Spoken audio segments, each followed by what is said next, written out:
Assalamualaikum warahmatullahi wabarakatuh. Perkenalkan kami dari kelompok 11.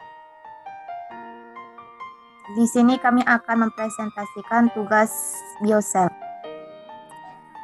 Perkenalkan saya Cynthia Widyaningsih sebagai moderator dan perkenalkan anggota kelompok 11.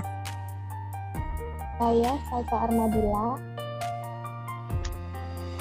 Saya Sarhat Maida Sinaga. Dan saya Sri Rezeki. Di sini kami atas bimbingan Ibu Teti Noverita Khairani, SSI, MSI. Di sini kami akan mulai mempresentasikan apa itu proses biologis dalam sel prokariotik dan transkripsi. Pertama, apa itu sel prokariotik? Sel prokariotik adalah kelompok makhluk hidup yang tidak memiliki membran inti sel, mitokondria, dan membran organel apapun. Prokariotik memiliki ukuran mikroskopis yang lebih kecil dari eukariotik dan memiliki materi genetik yang lebih sederhana. Sel prokariotik terdapat pada kingdom Monera atau bakteri yang merupakan makhluk uniseluler atau bersel satu. Materi selanjutnya akan disampaikan oleh Sri Rezeki. Oke, baiklah. Seperti terlihat pada gambar ini, sel prokariotik memiliki 9 bagian. Nah, yang pertama yaitu adalah pili. Pili adalah struktur berbentuk seperti rambut halus yang menonjol dari dinding sel. Pili ini hampir mirip dengan flagellum, tetapi lebih pendek, kaku, diameternya lebih kecil, dan jumlahnya jauh lebih banyak. Fungsinya itu adalah sebagai tempat masuknya materi genetik selama perkawinan dan membantu meletakkan diri pada jaringan hewan ataupun tumbuhan. Kemudian yang kedua itu adalah plasmid. Plasmid adalah DNA ekstrakromosomal yang berukuran lebih kecil dari kromosom dan berbentuk sirkuler. Jumlah dan ukurannya bervariasi tergantung pada jenis plasmid yang dimiliki. Fungsinya membawa sifat non-esensial dari DNA yang memberi keuntungan pada sel prokariotik, seperti resistensi antibiotik, virulensi atau kemampuan menyebabkan penyakit, dan konjugasi. Kemudian yang ketiga yaitu yang berbentuk seperti bulat ini, yang berwarna biru ini dinamakan sebagai ribosom. Ribosom adalah mesin nanosintesis protein. Sel prokariotik memiliki banyak ribosom. Fungsinya melakukan translasi dalam sintesis protein yang mengubah kode genetik DNA menjadi protein. Kemudian yang ketiga itu adalah sitoplasma. Yang keempat adalah sitoplasma. Sitoplasma adalah cairan sel di dalam membran sel yang tersusun atas air, protein, lipid, mineral, dan enzim. Fungsinya sebagai tempat berlangsungnya reaksi metabolisme dan menyimpan cadangan makanan dalam bentuk granula tidak larut air. Kemudian daerah yang berwarna hijau ini dinamakan sebagai membran sel. Membran sel adalah membran biologis semipermeabel tipis yang terdiri dari 2 lapis fosfolipid dan tertanam dengan protein. Fungsinya sebagai pelindung sel terhadap lingkungan ekstraselulernya dan mengatur lalu lintas zat-zat keluar masuk sel. Kemudian daerah yang berwarna kuning ini dinamakan sebagai dinding sel. Dinding sel adalah struktur pelapis bagian luar sel yang lebih keras dan kaku yang berada di antara membran sel dan kapsul. Fungsinya untuk memberi bentuk dan melindungi organel internal sel. Kemudian daerah yang berwarna merah ini dinamakan sebagai kapsul. Kapsula adalah lapisan terluar dari bakteri dengan ketebalan bervariasi dari tiap jenisnya. Fungsinya itu sebagai pelindung sel, mencegah sel kekeringan, membantu meletakkan diri dengan bakteri lain atau pada organisme lain, dan melindungi bakteri patogen dari pengaruh antibodi sel inang. Kemudian bagian yang berbentuk seperti ekor ini dinamakan sebagai flagellum. Flagellum adalah struktur seperti cambuk yang memungkinkan sel untuk bergerak. Fungsinya itu sebagai alat gerak sel. Gerakan flagella prokariotik ini seperti memutar-memutar. Kemudian terakhir itu adalah nukleoid. Nukleoid adalah wilayah sel yang tipis, transparan, dan berisi DNA primer. Nukleoid merupakan pusat utama transkripsi dan replikasi DNA. Simpelnya, nukleoid ini merupakan inti dari sel.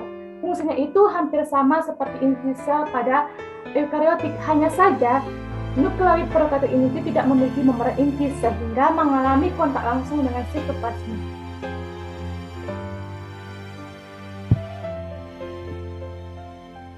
Materi selanjutnya akan disampaikan oleh Salsa Armadila. Oke, transkripsi. Apa itu transkripsi? Transkripsi merupakan proses penyalinan kode-kode genetik yang ada pada urutan DNA menjadi molekul RNA. Transkripsi merupakan proses yang mengawali ekspresi sifat-sifat genetik yang nantinya akan muncul sebagai fenotip. Urutan nukleotida pada salah satu untaian molekul DNA digunakan sebagai cetakan untuk sintetis molekul RNA yang komplementer.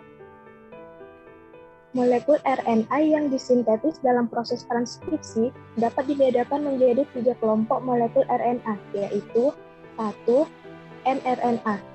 mRNA adalah RNA yang merupakan salinan kode-kode genetik pada DNA yang dalam proses selanjutnya atau proses translasi akan diterjemahkan menjadi untaian urutan asam-asam amino yang menyusun suatu protein tertentu. 2. tRNA. tRNA adalah RNA yang berperan membawa asam-asam amino spesifik yang akan digabungkan dalam proses sintesis protein. 3. rRNA. rRNA adalah RNA yang digunakan untuk menyusun ribosom. Komponen utama dalam proses transkripsi ada 4, yaitu 1. Urutan DNA yang akan ditranskripsikan, 2. Enzim RNA polimerase, 3. Faktor-faktor transkripsi, 4. Prekursor untuk sintesis RNA. Selanjutnya materi akan dipaparkan oleh Sarfat Maida. Ada 3 tahap-tahap transkripsi. Yang pertama ada inisiasi, yang kedua ada elongasi, dan yang ketiga ada terminasi. Untuk tahap inisiasi, faktor yang mengendalikan transkripsi yaitu RNA polimerase akan menempel pada rantai DNA atau promoter. Lalu RNA polimerase akan memisahkan rantai ganda DNA dan menyiapkan template atau cetakan rantai tunggal untuk ditranskripsi. Namun sebelum itu ada baiknya kita memahami apa itu promoter. Promoter adalah urutan DNA spesifik yang berperan dalam mengendalikan transkripsi gen struktural dan terletak di sebelah halu atau upstream dari bagian struktur suatu gen. Promoter pada suatu prokaryotik terdiri dari beberapa bagian penting atau sekuensinya selalu ada pada semua atau sebagian besar gen. Salah satu bagian penting promoter adalah Ribnow box. Pada urutan nukleotida posisi 10 dan posisi ke-35. Untuk tahap yang kedua ada tahap elongasi, yaitu RNA polimerase akan bergerak di sepanjang rantai DNA, yaitu yang berfungsi sebagai cetakan atau DNA template. RNA polimerase akan berubah menjadi rantai RNA. Yang ketiga ada tahap terminasi, yaitu tanda bahwa proses transkripsi telah selesai. RNA polimerase akan melepaskan hasil transkripsi RNA.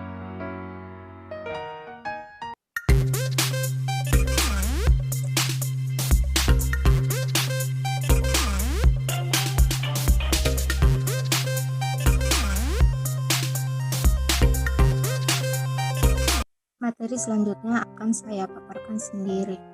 Transkripsi akan berakhir pada polimerase mencapai ujung gen yang disebut terminator. Pada Escherichia coli ada 2 macam terminator. 1. REHO dependent terminator. Kedua RHO independent terminator.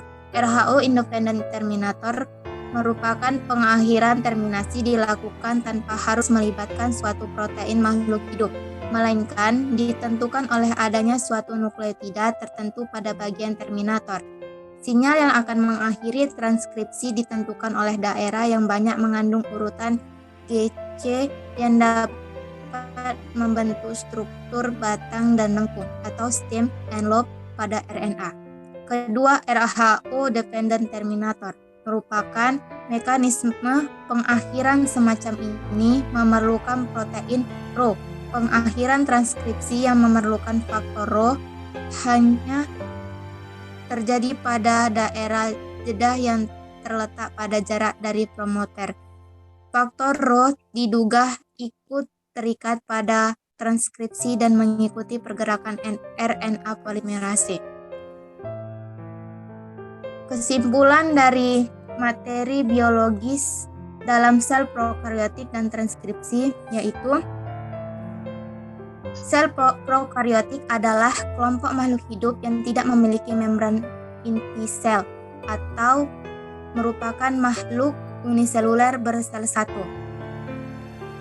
Transkripsi merupakan proses penyalinan kode-kode genetik yang ada pada urutan DNA menjadi molekul RNA. Tahap-tahap transkripsi meliputi inisiasi, elongasi, dan terminasi. Sekian dari presentasi kami untuk materi biologis, proses biologis dalam sel prokariotik dan transkripsi. Kurang lebihnya kami mohon maaf. Assalamualaikum warahmatullahi wabarakatuh.